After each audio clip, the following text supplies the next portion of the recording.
안녕하세요.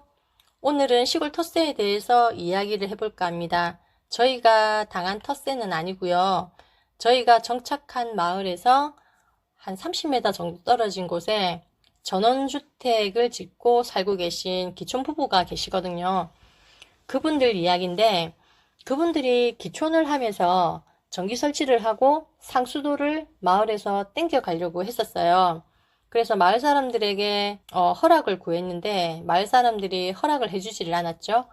그래서 땡겨가는 거를 실패했어요. 그 실패를 하니까 면사무소에 민원 넣고 이렇게 해도 땅을 파서 수도가 연결이 돼야 되는데 그 땅 주인들이 허락을 안 해주니까 면사무소에서도 어떻게 방법이 없는 거예요.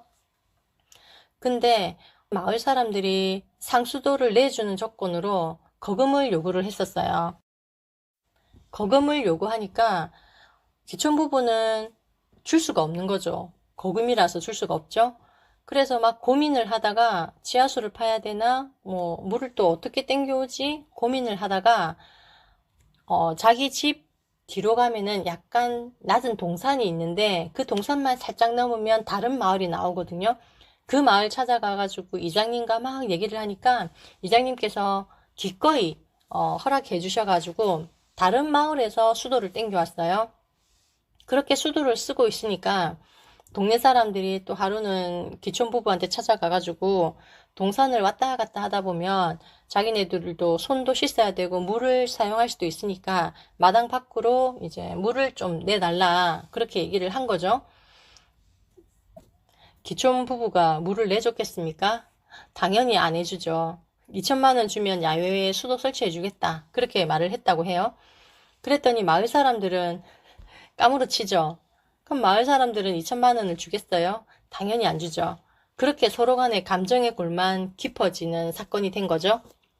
근데 웃긴 건 시골 마을 사람들이 저희한테는 기촌 부부가 자기네들이 수도를 빼달라고 부탁을 하니까 2천만 원 달라 하더라.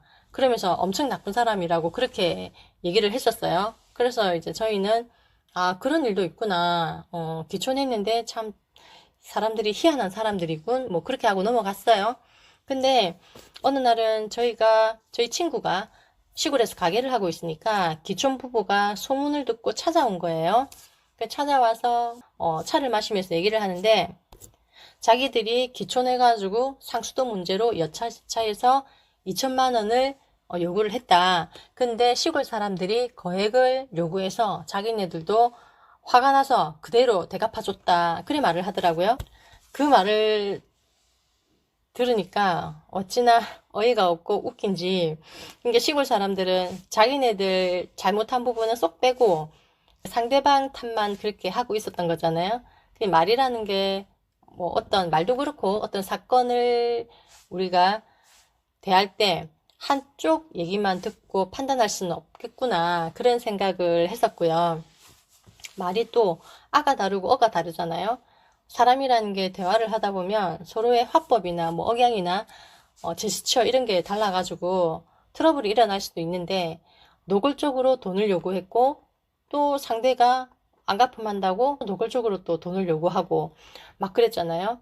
아, 그런 거 보면서 아, 시골 인심도 내가 어릴 때랑 너무 다르다. 예전에는 그래도 막 정이라도 있고 막 이랬었는데 지금은 아, 그런 게 아예 없구나.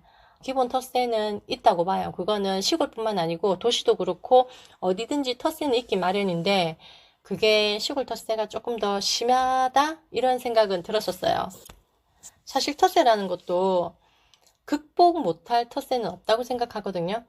물론 뭐 지나치게 상대가 너무 사악하다 이러면은 어쩔 수 없는 부분이지만 어지간하면 다 해결될 수 있는 부분이 많다고 생각을 하는데 그 부분은 서로 간에 거금을 요구하고 또 거금을 요구하고 이런 거는 그게 좁혀지지가 않잖아요. 그래서 지금은 그 기촌 부부는 동네 사람 쳐다도 보지 않고요. 동네 사람들도 기촌 부부 쳐다도 보지 않고요. 그렇게 원수같이 지내고 있고 그 기촌 부부는 수도 내준 그 다른 동네에 가가지고 같이 친하게 지내고 어울리고 그러고 있거든요. 저나 저 친구는 스타일이 그냥 조금 손해보자. 조금 더 그냥 다른 사람을 득보게 해주자. 뭐 스타일이 그런 스타일이라 저희도 뭐 처음에 와가지고 한 2, 3년 정도는 정말 고급지게 동네 사람들 대접 많이 해드렸었거든요.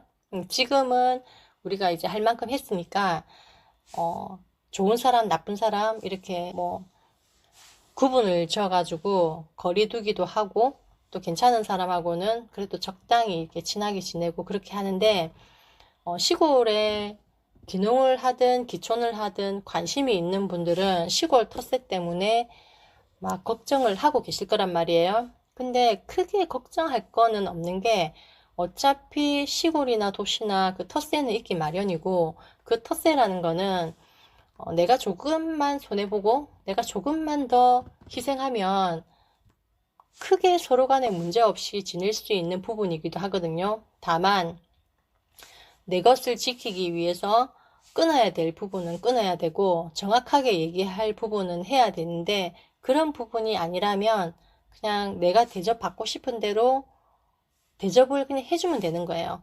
내가 5,000원짜리 음식을 대접할 수 있는 수준이면 5,000원짜리를 대접하고 근데 내가 5,000원짜리를 대접했는데 그 사람은 1,000원밖에 쓸 수 없는 사람이다 이러면 그 1,000원에 그냥 감사하고 이러면 크게 문제는 없을 것 같거든요.